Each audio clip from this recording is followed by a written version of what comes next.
Quality काम होईल सगळं. तर सर्वांनी फक्त ज्यावेळेस मी जम्बुकेश्वर भगवान की जय, जम्बुकेश्वर भगवान की सर्वांनी जय म्हणायचं.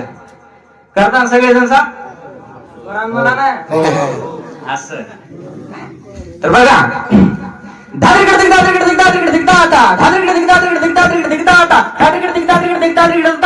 जम्बुकेश्वर भगवान की, जम्बुकेश्वर भगवान की, जम्बुकेश्वर भगवान की.